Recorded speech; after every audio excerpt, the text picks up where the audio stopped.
Governor VN Ravi அவர்கள் ஒரு சவால் விட்டார். அதுக்கும் இங்கே திமுக காரங்களுக்கு வாயே இல்லை. திமுக மக்களிடம் வந்து வாயில் வடை சொல்லுவோர் வல்லவர்கள் நீங்க கேள்விப்பட்டிருப்பீங்க. வாயிலேயே வடை சொல்லுவாங்க. கூகுள் நிறுவனத்தையே தமிழ்நாட்டுக்கு கொண்டு வராம அந்த டேட்டா பேஸ் நிறுவனம் வந்து ஹைதராபாத். முதுகலை ஆசிரியர்களுக்கான தகுதி தேர்வில் 85,000 பேர் தமிழ்ல ஃபெயில் ஆனாங்க. திமுகவிலிருந்து அனுப்பப்பட்ட ஸ்பை தான் விடுதலை சிறுத்தைகளுக்கு சென்ற ஆதவ அர்ஜுனா. எடப்பாடி கேட்டார், ஏன் வீட்டு பிள்ளைக்கு நீ ஏன் பேர் வைக்கிற? ஒரு படம் காட்டுற வேலையை தான் பண்றாங்க.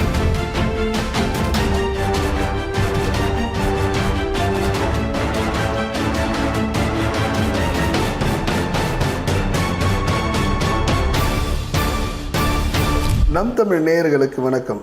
இன்றைக்கு அரங்கத்துக்கு வந்திருப்பவர் பத்திரிகையாளர்களும் அரசியல் விமர்சனமான வெங்கடேஷ் அவர்கள் வந்திருக்காங்க. வணக்கம் வெங்கடேஷ். வணக்கம் சார். அதிமுகவினுடைய அந்த தேர்தல் பிரச்சாரம் என்பது வந்து ஒரு 2 தினங்களுக்கு முன்னாடி பார்த்துருப்போம். மிகப்பெரிய எழுச்சியான ஒரு பெரிய ஒரு கூட்டம் மாஸ் காட்டியிருக்காங்க. அவர் அதில் பேசும்போது என்ன சொன்னாரா, நாங்கள் தயாராக இருக்கோம் தேர்தலுக்கு. எங்களுக்கு வந்து எப்படி வந்து சீமான் எப்படி சொல்லுவார், நான் முன்கூட்டியே வந்து நான் வேட்பாளர்லாம் போடுவேன்னு சொல்லிட்டு ரொம்ப தைரியமாக என்ன சொல்கிறாருன்னா அடித்து பேசுகிறார். அந்த 1000க்கும் மேற்பட்ட வேட்பாளர்கள் எங்கள் களத்தில் தயாராக இருக்காங்க, ஆனால் நாங்கள் வந்து ஒரு சீட்டு கூட நாங்கள் இழக்க தயாராக இல்லை அப்படின்னு சொல்லிட்டு EPS அவர்கள் பேசியிருக்காரு. அதை பற்றி உங்களுடைய கருத்து? அதாவது தேர்தல் ஜுரம் வந்து எல்லா கட்சிகளுக்கும் வர்றது வந்து இயல்பு. இதில் வந்து எந்த கட்சி வந்து தேர்தலை எதிர்கொள்வதற்கு ப்ரிகாஷனாக முன்னாடியே தயாராக இருக்காங்களோ அவங்களுக்கு வெற்றி பிரகாசமாக இருக்கும். அது வந்து ஜெயலலிதா அம்மாவுடைய பாணி. முதல் முறையாக அவங்க என்ன பண்ணுவாங்கன்னா, மற்ற கட்சிகள்லாம் வந்து நேர்காணல் நடத்திட்டு இருக்கப்போ அவங்க வேட்பாளரே அறிவிப்பாங்க. கூட்டணிலாம் முடிச்சு வேட்பாளரே அறிவிப்பாங்க. இவங்க இப்போ தான் நேர்காணல் நடத்திட்டு இருப்பாங்க.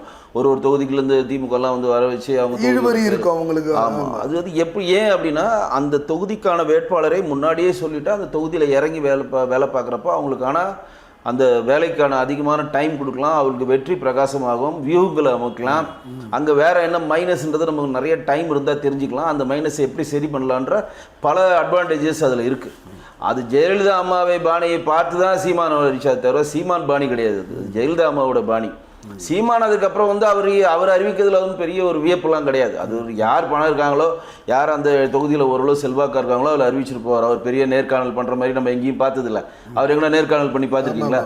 இல்லை, அவர் அறிவித்த வேட்பாளர் மேடையில் வந்து அத்தனை பேர் நிற்க வச்சு. ஆமாம், அவர் அறிவித்த வேட்பாளர் பொது வழியிலையோ யூடியூப்லையோ இல்லை தொலைக்காட்சியிலோ இல்லை லோக்கல்லையோ ஏதோ மக்கள் சேவையை பண்ணியிருக்காங்க, அதனால பிரபலம் அடைஞ்சிருக்காங்க, மக்களுக்கு பணியாற்றிருக்காங்க, இவங்க அரசியலுக்கு வந்தால் இவங்க ஓட்டு போடலான்ற ஆட்களையும் அவர் தேர்ந்தெடுத்த மாதிரி தெரியல.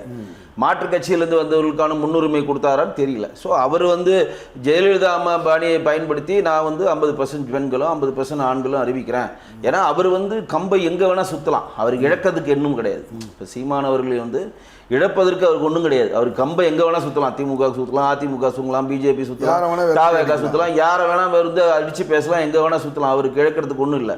ரெண்டாவது, இந்த தேர்தலையும் வந்து அவர் தோத்தாலும் பரவாயில்ல தனிச்சு நிற்க போகிறோன்றதை தெளிவான ஒரு முடிவை நோக்கி நகர்றாங்க. அப்போ ஒவ்வொரு வாட்டியும் சீமானவர்கள் தேர்தலை எதிர்கொள்கிறப்ப அவருடைய வேட்பாளர்களை ஒரு டெஸ்ட் டியூப்ல இருக்க டெஸ்ட் பண்ணுற ஒரு எலியாக தான் பயன்படுத்துறாரு. இந்த எலியை இந்த தேர்தலுக்கு யூஸ் பண்ணுவோம், இந்த எலி சரியில்லை செத்து போச்சு போ அடுத்த எலி வா. அப்போ வந்து அந்த வேட்பாளர்கள் அதை உணரணும்.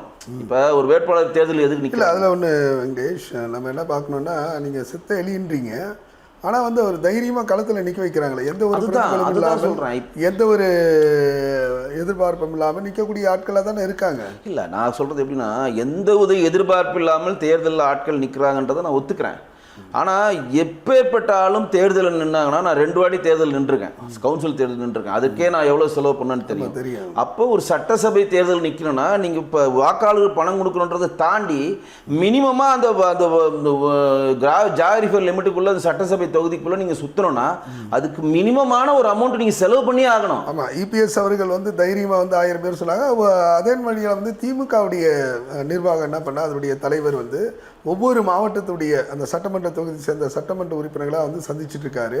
அவரும் வந்து ஒரு வேகத்தில் போயிட்டுருக்காரு. அவர் வந்து என்னென்னா வேட்பாளரை தான் அறிவிக்கலை, நான் தயாராக இருக்குன்னு சொல்லனே கண்டி, ஆனால் வந்து மாவட்ட செயலாளர்கள் அதனுடைய சட்டமன்ற உறுப்பினர் சந்திச்சு தானே இருக்காரு. இதுல யாரு வந்து ரேஸ்ல முந்துவாங்க? நீங்க இல்லை, ரேஸில் வந்து எடப்பாடி பழனிசாமி அவர்கள் தான் இன்றைக்கு முந்தி கொண்டிருக்கிறார். மக்களை வந்து நேரடியாக மக்களை சந்திக்கிறார். ஒவ்வொரு பரப்புரையிலும் அவருக்கு திமுக செயல்கின்ற மக்களுக்கு நினைக்கக்கூடிய துரோகங்களை, திமுக தேர்தல் வாக்குறுதி எது நிறைவேற்றல அப்படின்றத பட்ட பரிவர்த்தனமாக பொது மேடையில் உடைக்கிறார். நீ கோபிச்செட்டிப்பாளையத்தில் இன்னைக்கு பிரம்மாண்டமான ஒரு கூட்டத்தை நடிச்சு பெரிய சக்ஸஸ் பண்ணிட்டு அந்த கூட்டத்திலே அவர் 2 விஷயத்தை முன் வச்சாரு. அதை வந்து திமுக காரங்க வாயை திறக்கல. நான் வந்து விவசாயிகள் துரோகி அப்படின்னு சொல்லி மாண்புமிகு முதலமைச்சர் திரு மு.க. ஸ்டாலின் சொல்றாரு. நான் சொல்றேன், முதலமைச்சரையும் என்னையும் ஒரு இதில் உட்கார வைங்க, பயிர் வகைகளையும் நெற்பயிர் வகைகளையும் நான் வந்து வச்சிடுறேன். எந்தெந்த நெல்லுன்றது நீங்கள் சொல்லிவிடுங்க, எந்தெந்த பயிர் நீங்கள் சொல்லுங்கள், எந்தெந்த தானியங்கள் நீங்கள் வந்து சொல்லுங்கள், நான் நீங்கள் என்ன சொன்னாலும் கேட்குறேன் அப்படின்னு ஒரு சவால் விடுறாரு. அந்த சவாலுக்கு நீங்கள் திமுக சேர்ந்தவங்க யாருமே பதில் சொல்லல. ஈவன் வந்து விவசாயத்துறை அமைச்சராக இருக்கக்கூடிய எம்ஆர்கே பன்னீர்செல்வம் பதில் சொல்ல. மாண்புக்கு முதலமைச்சர்னாச்சு சென்னையில் வளர்ந்தவர் பதில் சொல்லன்னு இருக்கலாம். விவசாயத்துறை அமைச்சருக்கு ஒரு கவுண்ட் கொடுக்கணும்ல. கண்டிப்பாக நேரடியாக பொதுமேடையில் வைக்கிறாருங்க. நீ என்ன டெல்டா மாவட்டத்தை சேர்ந்தவனா, என்னை வந்து விவசாயிகள் துரோகி நீங்கள் சொல்கிறீங்களே, நான் ஒரு விவசாயி, நான் சின்ன வயசுலேருந்து விவசாயம் பண்ணவன், நான் கொண்டு வந்து தானிய பொருட்களையும் நான் கொண்டு வந்து நெல் விளைக்கக்கூடிய நெல்களையும் முன்னாடி வைக்கிறேன், நீ எந்தெந்த நெற்பயிர்கள் நீ சொல்லு, நான் வந்து விவசாயம் இல்லைன்றதை ஒத்துக்கிறேன்னு சொல்லி நேரடியாக சவால் வைக்கிறாரு. இதுவே இல்லை. அதே மாதிரி நம்மளுடைய கவர்னர் வி.என். ரவி அவர்கள் ஒரு சவால் விட்டார். அதுக்கும் இங்கே திமுக காரங்களுக்கு வாயே இல்லை. என்னன்னா, அவர் ஒரு தனியார் தொலைக்காட்சி பேட்டி கொடுக்குறப்ப, நீராடும் கடல் முடித்த நிலைமிடந்த கையில் ஒழுகின்ற தமிழ் தாய் வாழ்த்தை நான் பிழை இல்லாமல் பாடுறேன், இப்போ இருக்கக்கூடிய திமுக இருக்கக்கூடிய அரசியல்வாதிக்கு ஒருத்தர் அது மாதிரி பிழை இல்லாமல் பாட முடியுமா அப்படின்னு அவரும் ஒரு சவால் விட்டார். அதற்கும் பழுது இல்லை. எவ்வளோ தமிழுக்கு வந்து சோதனையை பாருங்க. பீகார்லேருந்து ஒரு கவர்னர் வந்து தமிழை கற்றுக்கொண்டு நான் பிழை இல்லாமல் பாடுறேன், ஓப்பன் சேலஞ்ச் வைக்கிறேன், உங்களால் பாட முடியுமான்னு ஒரு கேள்வி எழுப்புறாரு. பதிலே இல்லை. சம்மந்தமே இல்லாமல் மக்கள் மாளிகைன்னு சொல்லி அதை மாற்றிட்டாங்க. நீ ராஜ்பவனை ஆமாம் லோக் பவன் சொல்லி மாற்றிட்டாங்க. லோக்னா வந்து மக்கள் அர்த்தம். லோக் பவன் மாற்றிட்டாங்க, மக்கள் மாளிகைன்னு மாற்றிட்டாங்க. இது வந்து ஒட்டுமொத்தமாக கவர்னர் மாளிகை, கவர்னரில் இந்தியாவில் இருக்கக்கூடிய 28 மாநிலங்களும் 7 யூனியன் பிரதேசம் சேர்ந்த கவர்னர் மாநாட்டில் நம்மளுடைய ஆளுநர் ரவி முன்வைச்சு அதை பிரகடனப்படுத்தி அதை ஓகே பண்ணி இன்றைக்கு இந்தியா ஃபுல்லாக ஒரு பேசும் பொருளாக ஆயிடுச்சு மக்கள் மாளிகை. இனிமேல் ராஜ்பவன் சொல்லி பிரிட்டிஷ் ஒரு காலனி ஆதிக்கத்தில் வந்த மாதிரி இப்போ இருக்கக்கூடாது சொல்லி ஒரு சக்சஸ் பண்ணிருக்காங்களா இல்லையா? அதற்கு கவுண்டர் கொடுக்குறாரு மாண்புமிகு முதலமைச்சர். நீங்க பேரை மாத்திரா மட்டும் பத்தாது, நீங்க வந்து சட்டமன்றத்தை நீங்க மதிக்கணும்னு சொல்லி அதுக்கு கவுண்டர் வைக்கிறாரு. ஆனா நீராறும் கடலெடுத்து நிலைமிழந்த கையில் ஒழுகும் சொல்லுகிற தமிழ் தாய் வாழ்த்தை நான் கவர்னர் முன்னாடி நான் வந்து பாடுறேன், என்னால் பிழை இல்லாமல் பாட முடியும், சரி நான் வரலனாலும் பரவாயில்ல, நான் வந்து குரு எனக்கு சிஷ்ய பிள்ளைகள் யாருன்னா அனுப்புறேன்னு கேட்டா பதிலே இல்லை. அது எப்படி முதலமைச்சர் வந்து அவர் சொல்லிட்டாருன்னு போய் பாடுவாரா?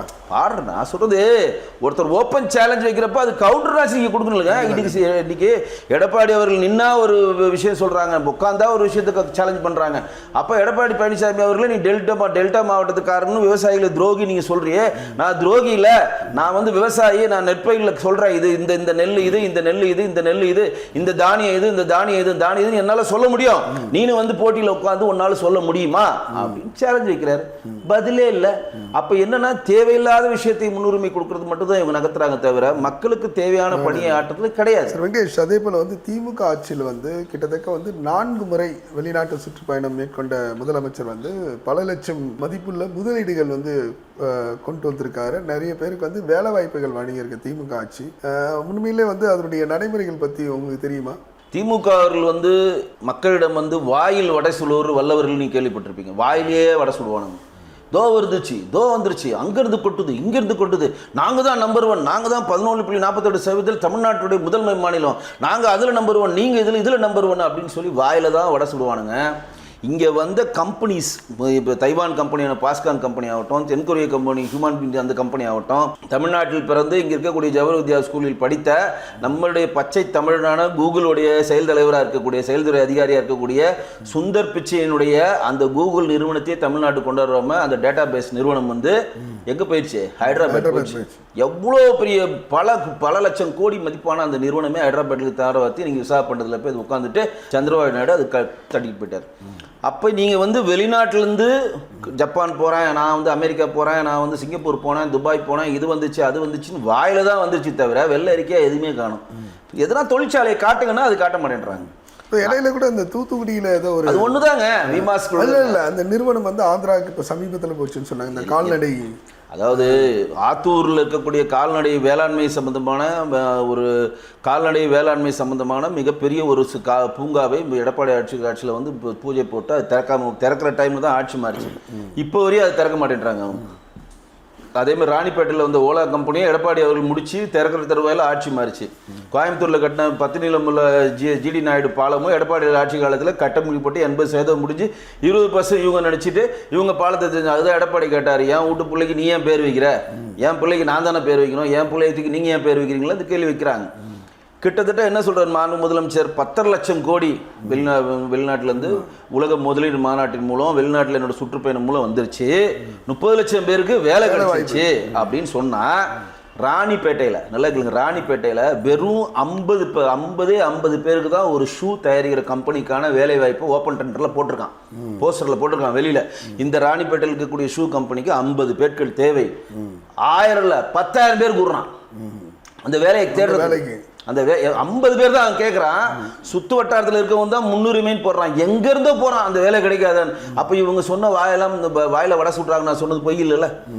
ஒரு 50 பேர் வேணுன்ற ஒரு ரெக்ரூட்மெண்ட் கம்பெனிக்கு 10,000 பேர் இருக்கிறவங்க கூடி எப்படியாவது அந்த 50 பேரில் ஒரு ஆளாக போய் வேலை வாய்த்து குடும்பத்தை காப்பாற்ற முடியாதா அப்படின்னு நினச்சி ஓடுற அந்த மாதிரி ஒரு சிச்சுவேஷனை தமிழக அரசு ஏற்படுத்தி வைத்து விட்டு நான் வந்து 10 லட்சம் கோடி வெளிநாட்டு இன்வெஸ்ட்மெண்ட்ஸை கொண்டு வந்துட்டேன், கிட்டத்தட்ட 11 லட்சம் கோடி வெளிநாட்டு இன்வெஸ்ட்மெண்ட்டை தமிழ்நாடு கொண்டு வந்துட்டேன், 30 லட்சம் பேருக்கு நாங்கள் வேலை வாய்ப்பு கொடுத்துட்டோன்றீங்க. எங்கே கொடுத்தீங்க வேலை வாய்ப்பு கொடுத்தா? அவன் 10,000 பேர் கூடுறான் ஒரு இடத்துல, வெறும் 50 வேலைக்கு 50 பேருக்கான வேலைக்கு.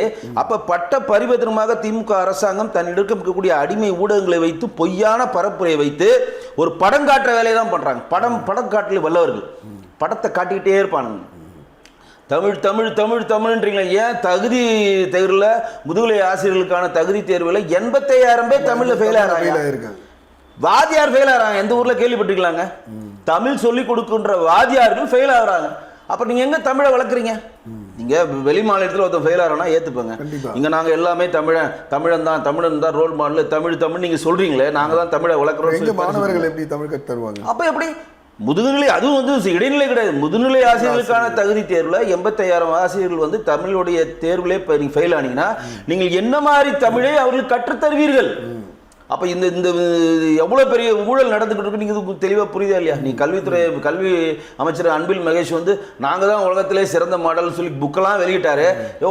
ஏற்கனவே நாங்கள் 10ஆம் வகுப்பு 12ஆம் வகுப்பில் 50,000 பேர் ஃபெயில் ஆனான் தமிழில், பாதி பேர் எக்ஸாமே எழுத வரல. அதுக்கெல்லாம் கேள்வி கேட்டா இது வந்து மாறி மாறி தான் ஆட்சி காலத்தில் அவங்க படித்தவர்களாக இருப்பாங்க. குறிப்பிட்டு வந்து திமுக ஆட்சி காலத்தில் மட்டும் தான் பண்ணியிருப்பாங்கன்றீங்களா? இல்லை, இப்போ எப்படின்னா நீங்கள் வந்து தமிழை நாங்கள் தான் வளர்க்குறோம், தமிழுக்கு முழு அத்தாரிட்டி நாங்கள் தான், தமிழை வந்து எக்காரணத்துக்கு விட்டு கொடுக்க, தமிழை வளர்ப்பதற்காக நாங்கள் இருமொழி கொள்கையை ஃபாலோ பண்ணுறோம், இந்தியை எக்காரணத்து கொண்டும் விடமாட்டோம்னு சொல்கிறது யார்? திமுக ஆட்சி தானே சொல்லுது. அப்ப நீங்க தமிழை வளர்க்கறதுக்கான எல்லா பணிகளுக்கான நீங்க இதை பண்ணிருக்குமா இல்லையா? கண்டிப்பாக. நாங்க ஏற்கனவே கேட்டோம், தமிழை நீங்க வளர்ப்பதற்கான பணியை நீங்க செய்திருந்தால் தமிழ்நாட்டில் இருக்கக்கூடிய பல்கலைக்கழகங்களும் பக்கத்தில் இருக்க ஆந்திரா, இங்க இருக்கக்கூடிய கேரளா, கர்நாடகா, புதுச்சேரி போன்ற இருக்க பல்கலைக்கழகங்களில் தமிழுக்கான இருக்கைகள் கொண்ட கல்லூரி பல்கலைக்கழகங்களை எத்தனை நீங்க திறந்திருக்கீங்க? பதிலே இல்லை. இங்க திராவிட மாடல் கொண்ட தலைவர்களுடைய இருக்கைகள் கொண்ட பல்கலைக்கழகங்கள் 15 தலைவர்களுக்கு இருக்கு. திராவிட மாடல் இருக்கைகள் கொண்ட தலைவர்களுக்கு 15 இருக்கைகள் இருக்கு. குறிப்பா கலைஞர்களுக்கு 2 இருக்கைகள் கொண்ட பல்கலைக்கழகம் இங்க செயல்படுறப்ப அப்ப தமிழை வளர்க்கறதுக்கு என்ன பண்றீங்க? பாரதியார் பேர்ல ஒரு பல்கலைக்கழகக்கான இருக்கைகள் வந்து டெல்லியில இருக்குன்னு சொல்லி மாண்புமிகு கவர்னர் அவர்கள் சொல்றாரு. அதே பாரதியார் பேர்ல தமிழ்நாட்டில் இருக்கைகள் கொண்ட பல்கலைக்கழகம் இருக்கா? அப்ப எங்க நீங்க தமிழை வளர்க்குறீங்க? டேட்டாவா சொல்லுங்க. வாயில வடை சுட்டா வளர்ந்துருமா தமிழ்? சரி, அதோட நீங்கள் திருப்பதிக்கு போயிருக்கீங்களா? திருப்பதி, திருச்செந்தூர், வேளாங்கண்ணிக்கெல்லாம் போயிருக்கீங்களா? அங்கே என்ன பண்ணுறாங்கன்னா மொட்டை அடித்தா பக்கத்தில் ஒரு கட் அவுட்டு கடவுளுடைய ஃபோட்டோ வச்சு ஃபோட்டோ எடுப்பாங்க, கடவுளே பக்கத்தில் இருந்தால் போல். ஆனால் மிகப்பெரிய ஒரு அதிசயம் நீங்கள் நடந்திருக்கு. அதாவது வந்து தாவேக்காவில் வந்து மாற்றுக் கட்சியினர் வந்து சேர்றாப்போல் அந்த உறுப்பினர் அட்டை கொடுக்குறாப்போல் விஜயுடைய கட் அவுட் வச்சு அது ஒரு காமெடியாக நினைக்கலாமா, இல்லை உண்மையிலே கட் அவுட் தலைவராக மாற்றிடுவாங்களா? விஜய் வந்து ஒவ்வொரு விஷயம் சொல்கிறதில்ல, நாங்கள் தற்கூரிகள் இல்லைன்னு. அவருடைய தொண்டர்களும் அவரும் தற்கூரி தானது ஒவ்வொரு இதுலையும் ப்ரூவ் ஆகுது. தற்கூரிகள் தானேங்க. ஒரு விஜயோட படத்தை வைத்து வணங்கக்கூடிய இடத்துல அவர் இறந்துட்டாருன்னு நீங்கள் மன்னிக்கணும். அப்படி சொல்கிறதுக்கு இறந்துட்டாருன்னா நீங்கள் வணங்கக்கூடிய இடத்துல வச்சு அவர் வணங்கலாம். உயிரோடு இருக்கிறவனுக்கு கட்டவுனில் வச்சு அவர் கொடுக்குற மாதிரி நீங்கள் வந்து நாங்கள் கொடுப்போம் அப்படின்னா, ஏற்கனவே இதோட பெஸ்ட்டு காமெடி ஒன்று நடந்துச்சு. அது நீங்கள் உங்களுக்கு நினைவு இருக்குதா? இல்லை, விஜய்க்கான ஏதோ பிறந்த நாளில் ஒருத்தருக்கும் சாப்பாடு போடுறாங்க. அப்படியே ஒருத்தர் அந்த விஜயோட படத்தை பிடிச்சிக்கிட்டு அப்படியே நடந்துட்டு வருவான். அப்படியே சோத்த விஜய் முன்னாடி அந்த கரண்டி அப்படி காமிச்சு சாப்பாடை போடுவான். அடுத்த தட்டுக்கு இறங்குவான், விஜய் முன்னாடி அந்த கரண்டியை காமிச்சு ஒருத்தர் வந்து இல்லை, இது அரசியல் கட்சிக்கு ஒரு முன்னுதாரணமாக இருக்குமா? இனிமேட்டு அந்த கட்சி தலைவரை வெளியில் போக மாட்டாங்க, கட் அவுட் மட்டும் வச்சு உறுப்பினராக சேர்ப்பாங்களா? அது எப்படி சொல்றதுன்னா, எனக்கு வந்து சின்ன பிள்ளைல ஞாபகம் வருது. சின்ன பிள்ளையில வந்து நான் ரொம்ப சின்ன பிள்ளையா இருக்கப்ப அந்த பீச்சுக்கெல்லாம் சின்ன வயசுல கூப்பிட்டு போவாங்களே, அப்போ ரஜினிக்கு ஒரு கட் அவுட் இருக்கும், எம்ஜிஆருக்கு ஒரு கட் அவுட் இருக்கும், சிவாஜிக்கு அந்த மாதிரி ஒரு 4-5 கட் அவுட் இருக்கும். அங்கே போய் நின்றுட்டு இப்படி நின்று இப்படி ஸ்டைலாக நின்று போட்டு அது உடனே ஃப்ரேம் போட்டு கொடுத்தோன்னு வீட்டில் மாட்டுறதுக்கு ஒரு நினைவாக இருக்கும். அந்த நினைவு தான் இப்போ எனக்கு விஜயை பார்த்தா வருது. பரிதாபமாக இருக்குது. எனக்கு வந்து ஆச்சரியமாக இல்லை, கஷ்டமாலாம் இல்லை. இந்த மாதிரி ஆட்களும் இந்த டிஜிட்டல் வேலை இவ்வளோ தற்கூரிகள் இன்னும் நாட்டில் இருக்கிறாங்களே அரசியல் அறிவு இல்லாமல், அது எனக்கு பரிதாபமாக இருக்குது. அரசியல் தற்கூரிகள் இன்னும் இருக்கிறாங்களே. ஒரு தலைவனுடைய பண்பு தொண்டர்களை அரவணைக்கிறது, தொண்டர்களை சந்திக்கிறது, தொண்டர்களுடன் கலப்பது, தொண்டருடன் வாழ்வு. நான் சொல்ல, விஜய் தான் சொன்னார், அண்ணா சொன்னார், தொண்டருடன் இணை, தொண்டருடன் பழகு, தொண்டருடன் வாழ், தொண்டருடன் வேலை செய்யன்னு சொன்னார். அதை தான் நான் ஃபாலோ பண்ணுறேன். இப்போ எங்கே போயிட்டீங்க? பாண்டிச்சேரி போயிட்டீங்க, அனுமதி கொடுன்னு சொல்லிட்டு. எனக்கு ஒரு விஷயம், இன்னொரு நம்பகரமான ஒரு தகவல், அதாவது வந்து என்னன்னா, செங்கோட்டையன் வந்து விஜயை வந்து பார்க்க முடியாத ஒரு சூழ்நிலையில சத்யஜோதி பிலிம்ஸ் இருக்கு. ஆமா, அவர் தான் சந்திச்சார், தியாகராஜன். ஆமா, அவர் மூலியமா தான் வந்து விஜயை சந்திக்க முடிய சூழ்நிலை இருக்கு. பி சொல்ற கேளுங்க, விஜயை வந்து நேரடியா அணுகி சந்திச்சதுல ஒரே ஒரு ஆள்னா அந்த ஐஎஃப்எஸ்ல இருந்து வந்தார்ல, ஒரு பேர் மறந்துட்டேன், அந்த ஐஎஃப்எஸ்ல இருந்து வந்தவர் வந்து விஜய்க்கு வந்து நெய்வேலியில் அவருடைய படம் மாஸ்டர் படம் படப்பிடிப்பு வரப்போ இன்கம் டேக்ஸ் ரைடு வரப்போ அவர் உதவி புரிந்தார்னால அந்த கான்ட்ராக்டில் அவர் நேரடியாக உள்ள வந்து சந்திச்சிட்டார். அந்த ஐஎஃப்எஸ் அந்த ஆட்கள் வந்து இன்றைக்கி வந்து ஒரு பொறுப்பு கொடுத்துருக்காங்க. மற்றபடி மாற்று கட்சியை சேர்ந்தவர்களோ தமிழ்நாட்டில் இருக்கிறதுக்குள்ள பெரிய பெரிய ஆட்களோ யார் யார் விஜய் கட்சியில் இணையன்னு ஆசைப்படுறாங்களோ அவங்க புசி ஆனந்தியும் ஆதவஜனாவும் தாண்டி உள்ளே போகவே முடியல. அது ஒரு உதாரணம் சொல்கிறேன் கேளுங்க. இப்போ வந்து செங்கோட்டையன் வந்து அதிமுக ரொம்ப வருஷம் இருந்தவர், ஆரம்ப இருக்கணும் குட் புக்கில் இருந்தவர், அதிமுக நீக்கப்பட்டவர். அதிமுகவில் இருந்து குட் புக்கில் இருக்கிறப்ப தியாகராஜன் உங்களுக்கு தெரியும், நல்லா தெரியும், சத்யஜோதி தான் ஆர் வீரப்பனுடைய மருமக சத்யா மூவிஸ்னு விட்டு அவர் சத்யஜோதி ஃபிலிம்ஸ்னு ஒரு பட கம்பெனி வச்சிருக்காரு. நானும் அவர் நெருங்கிய நட்போட்டத்தில் தான் இருக்கிறோம். அவர் மூலம் தான் அவர் லிங்க் கொடுக்குறாரு. அப்போ அந்த லிங்க் போனோன்னே புசி ஆனந்த் ஆதவஜனாவெல்லாம் தாண்டி அவர் உள்ளே போயிடுறாரு. ஓ அப்படியா, நம்ம கட்சியில் இல்லை. ஏன்னா விஜய் வந்து அந்த பனையூர் இந்த வீட்டை தாண்டி வெளியில் என்ன நடக்குதுன்னு அவர் தெரியாது, யாரை சந்திக்க வராங்க, வெளியில் என்ன நடக்குது வந்து அவர் வந்து என்னன்னா ஒரு கூண்டு கிளி போல வச்சிருக்காங்க. ஆமாங்க, தங்க கிளி அவர். ஆமாம், இது எப்படி நான் உங்களுக்கு ஆந்தட்டிக் ப்ரூஃபாக உங்களுக்கு சொல்கிறேன், அப்போ தான் உங்களுக்கு விளங்கும் அது. இப்போ வந்து செங்கோட்டையன் கட்சியில் இணைஞ்சிட்டார். பக்கத்தில் இருக்க ஆதவர்ஜனா ஒரு பைட்டு கொடுக்குறாரு. செங்கோட்டையன் உட்காந்துருக்காரு, ஆதவர்ஜனா புசி ஆனந்த் இந்த சேரு வந்து நிர்மலா உட்காந்துருக்காப்புல பைட்டு கொடுக்குறாப்புல. அப்போ ஆதவர்ஜனா என்ன பண்ணுறாருன்னா, அதுக்கு முன்னாடி ஆதவர்ஜனா செங்கோட்டையன்ட்ட பேசலை, அவர் மூலம் ஆதவர்ஜனா மூலம் செங்கோட்டையன் போகலை, நேரடியாக விஜய் சந்தித்து அவர் உள்ளே போயிருக்கார். திரு செங்கோட்டையன் அவர்கள் கட்சியில் இணைவதற்கு முன் திமுகவை சேர்ந்தவர்களும் பாஜகவை சேர்ந்தவர்களும் செங்கோட்டையன் பின்னாடி லோலோன்னு சுற்றுகிறார்கள். அவர் வந்து அவரோ பெரிய தலைவர், அவர் பின்னாடி வந்து எங்கள் கட்சிக்கு வாங்க எங்கள் கட்சிக்கு வாங்க லோலோன்னு சுற்றுறாங்க அப்படின்னு அவர் சொல்லி முடிதுக்குள்ளேயும் செங்கோட்டையன் மைக்கை வாங்கி என்னிடம் போய் திமுகவில் இருந்தோ பாஜகவில் இருந்து என்னிடம் எனக்கு எந்த அழைப்பும் வரவில்லை. நான் சொல்றது புரிஞ்சிச்சா அப்ப உங்களுக்கு? அப்ப இவங்க யாருமே இவங்க வந்து புசி ஆனந்தோ செங்கோட்டையனோ மற்றவங்களோ ஒரு கூடி உட்காந்து எதுவுமே பேசல. நேரடியா அவர் விஜய்கிட்ட போயிருக்காரு, ஆர் வீரப்பனுடைய மருமகன் மூலம் விஜய்கிட்ட போயிருக்கு. விஜய் வர சொல்லியிருக்காரு, நேரடியாக ஆதவர்ஜனா கூட்டு இங்க வந்துருங்கன்றாரு, நேராக போறாங்க. இதுக்கு இடையில இந்த டீம்லாம் உட்காந்து பேசாதப்ப விஜயனுடைய கட்சியில் குட்டி குழப்பம் ஸ்டார்ட் ஆகிவிட்டது. கோஷ்டி பூசல் இனிமேல் தான் ஸ்டார்ட் ஆகும். இப்ப ஆதவர்ஜனா ஒரு கோஷ்டி, புசி ஆனந்த் ஒரு கோஷ்டி போயிட்டு இப்ப செங்கோட்டையன் ஒரு கோஷ்டி. இந்த கோஷ்டி போறப்ப 3 பேர் தலையை பிச்சுக்கிட்டு சுத்துவானுங்க. ஏன் அப்படி சொல்றேன்னா, செங்கோட்டையன் வந்து பழுத்த அரசியல்வாதி, வெற்றிகளை பார்த்தவர், சட்டமன்றத்தை அனுபவித்தவர், மக்களிடம் பதவிகளை அனுபவிச்சிருக்காரு, நெளிவு சுழிவு தெரிஞ்ச ஒரு ஆளு. கீழே இருக்க கூட்டம் இல்ல காக்கா கூட்டம், அவனுக்கு எதுவுமே தெரியாது. அவனுக்கு எதுவுமே, ஏன்னா அவன் ஒரு கவுன்சிலர் ஆனதுல, எம்எல்ஏ ஆனதுல, மக்களை சந்திச்சதுல. இன்னைக்கு ஆதவர்ஜனா போய் ஒவ்வொரு தாவேகா தொகுதியில போய் கொடியை நட்டுட்டு உட்காந்து தாவேகா கொள்கைகளை பத்தி பேசுறாரா? சரி, தாவேகாக்கு என்னதான் கொள்கை? சீமான் சொன்ன மாதிரி தான் டிவிக்கு தான் கொள்கையா? டிவிக்கு எதுக்கடா இப்படி பேர் கிளம்பிட்டு வரீங்கன்னு சொல்லி அவர் கேட்டாரு. என்ன கொள்கை தாவேகாக்கு சொல்லுங்க? திமுகவை எதிர்க்கிற அனைத்து விஷயங்களையும் தாவேகா எதிர்க்கிற. நான் சொல்றேன், டிவிகேவுடைய ஒரே கொள்கை திமுகவுடைய கொள்கை தான். ஏன்னா மும்மொழி கொள்கையா எதிர்க்கிறேன். திமுக நீங்க சொல்ல போனா திமுகவுடைய பி டீம் தான். அப்படிதாங்க மாதிரியில் அதாங்க. நல்லா கேளுங்க, மும்மொழி கொள்கை, நாங்கள் இருமொழி கொள்கை தான் எதிர்க்கிறோம். நீட்டு கச்சத்தீவு நாங்கள் எதிர்க்கிறோம், முத்தலாக்கு எதிர்க்கிறோம், வக்பு எதிர்க்கிறோம், என்ஆர்சி சிஏ அமெண்ட்மெண்ட் எதிர்க்கிறோம். இப்போ எஸ்ஐஆர் திமுக போராட்டம் பண்ணிச்சு, உடனே மறுநாள் போராட்டம். நீங்கள் எழுதி வச்சுங்க, நாளைக்கு திமுகவை எதிர்த்து திமுக வந்து பாரதிய ஜனதா கட்சியை எதிர்த்து ஒரு போராட்டத்தை அறிவிச்சாங்கன்னா ஏதோ ஒரு கண்டென்ட்டுக்கு இன்னும் கரெக்டாக 2 நாளில் இவங்க அறிவிப்பாங்க. அப்போ எனக்கு தெரிஞ்சு நம்ம எல்லா மேடைகளையும் சொல்லிட்டு வரோம், அது கண்டிப்பாக ப்ரூவ் ஆக போகுது. திமுகவில் அனுப்பப்பட்ட ஒரு நபர் தான், திமுகவிலிருந்து அனுப்பப்பட்ட ஸ்பை தான் விடுதலை சிறுத்தைகளுக்கு சென்ற ஆதவ அர்ஜுனா. திமுகவிலிருந்து அனுப்பப்பட்ட அதே ஸ்பை தான் எங்கே போயிருக்காரு, தாவேக்காவுக்கு போயிருக்காரு. கொள்கைன்னு திமுக என்ன கொள்கை? சமூக நீதி கொள்கை, சுயமரியாதை கொள்கை, திராவிடன் மாடல் கொள்கை, கடவுள் மறுப்பு கொள்கை. கொள்கை எங்க பாரதிய ஜனதா கட்சிக்கு தேசிய இனம், ஒட்டுமொத்தமாக தேசியம் வந்து தேசியத்திற்கு கீழ் மக்கத்தில் செயல்படுன்றது தேசிய கொள்கை தான் எங்க கொள்கை. காங்கிரஸுக்கு என்ன கொள்கைன்னு உங்களுக்கே தெரியும், காங்கிரஸுக்கு. ஆமாம். அப்புறம் வந்து சீமானவர்களுக்கு தமிழ் தேசியம், எங்களுக்கு இந்திய தேசியம், அவருக்கு தமிழ் தேசியம். இப்படி ஒவ்வொருத்தரும் ஒரு கொள்கை வச்சிருக்கீங்களா? உனக்கு என்ன கொள்கை சொல்லு. என்ன கொள்கைனா திமுக என்னென்ன பண்ணுகிறதோ அதை காப்பி அடிப்பது தான் கொள்கை. திமுக திராவிடன் மாடல் இருக்கக்கூடிய திமுகவையும் அதிமுகவில் இருக்கக்கூடிய தலைவர்களை திருடுவதுதான் உன் கொள்கை. நீ என்ன பண்ண? ஜெயலலிதா அதை பண்ணிட்டாங்க, கலைஞர் இதை பண்ணிட்டாரு, எம்ஜிஆர் அதை பண்ணிட்டாரு, அண்ணா இதை பண்ணாரு, நாச்சியார் அதை பண்ணாங்க, அஞ்சலி அம்மா இதை பண்ணாங்க, அம்பேத்கர் என்ன பண்ணாங்க, காமராஜர் இதை பண்ணாரு. டேய் நீ என்னடா பண்ண?